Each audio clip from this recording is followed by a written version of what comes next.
Yes, fam, it's me, Sherry.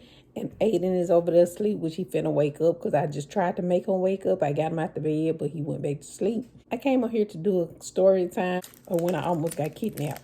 Let me get my sneaker for this. Okay, yeah. My boyfriend at the time, which ended up being my husband, I used to come stay with him like on my off day from work. Mind you, I used to go the same route every time, of course. So, never had no problem before. So, on this one particular night, I don't know if the car had been watching me, the people in the car had been watching me, or what.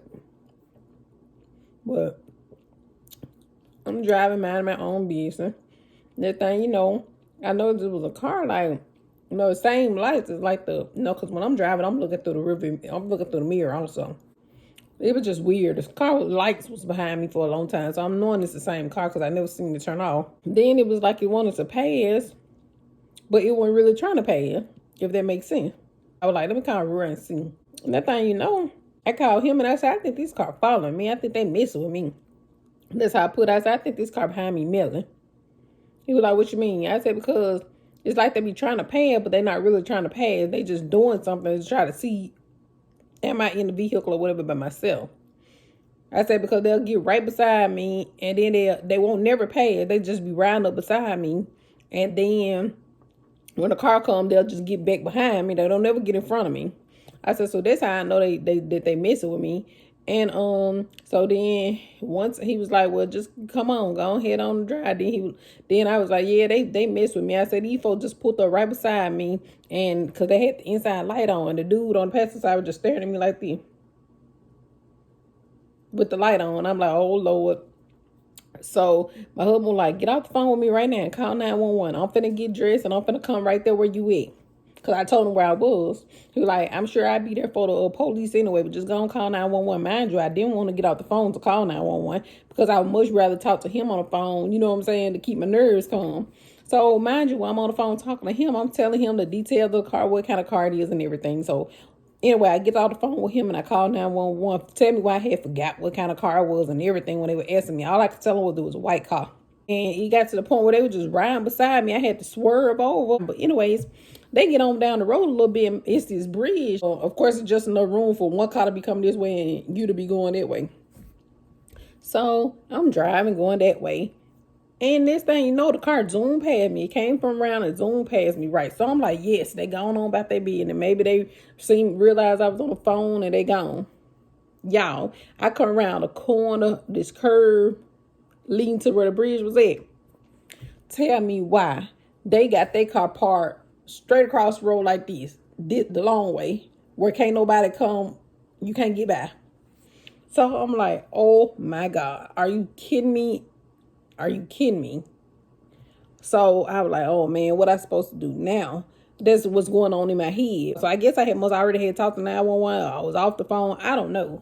I don't even remember how that conversation ended. So I'm driving and I ain't got no trouble but to, come slowing up. I'm slowing up. I don't know if I made it to a complete stop or what. Because my mind all over the place. At this point, I'm like, Lord, these people finna, they finna get me. Ain't no telling what they ain't finna do to me. That's the only thoughts going through my head. Next thing you know, the man walk up to my car door and Roy used to always tell me to make sure I lock my car doors because back in the days, the people used to just walk up to your car and open your door and get in there. So I had already started locking my doors. Thank God I did, y'all. Because that dude came up there to my door and pulled on my door handle and realized that the door was locked, y'all. He got so mad, he hit my window, boom. But I don't even know how I got past that car. And I know it wasn't nobody but God. And this thing, I zoomed past them. I didn't even hit the car at all. And like I said, it wasn't nobody but God, because that was impossible for a human to be able to do. And that thing was all the way across the road. You didn't even have that much room. But my mind wasn't even on that then. I was just trying to save my life. I was looking through my mirror to see was they finna follow me. And they had got in the car and they turned and went the other way. I was like, thank you, Jesus. Thank you, Jesus. By that time, Roy had made it to that spot. I was like 5 minutes away from where I was at when they crossed the road. Then like a couple of minutes later, the police and them came and I was just crying like, Lord have mercy, man. My life was just in danger. It flashed before my eyes. I know the people didn't mean no good. They was going to get me. Thank God. Thank God. That's all I can say, y'all. And I was so thankful that, the Lord had his angel protection around me, y'all. I was so thankful. I'm like, oh my God, I'm gone. I'm gone. I'm gone. That's all I could think about. My kids and my family and stuff weren't gonna see me no more. And I was like, man. So that was my story time, y'all. I was so scared. I always ride with y'all those locked and stuff like that, because you don't know who ain't out there watching you or who just ain't out there for no bad intentions. Because, I was like, but God, he always there. He's always there. It don't matter what's going on. I'm so thankful. I'm so happy and glad, y'all. So that's my story time. The time I almost got kidnapped.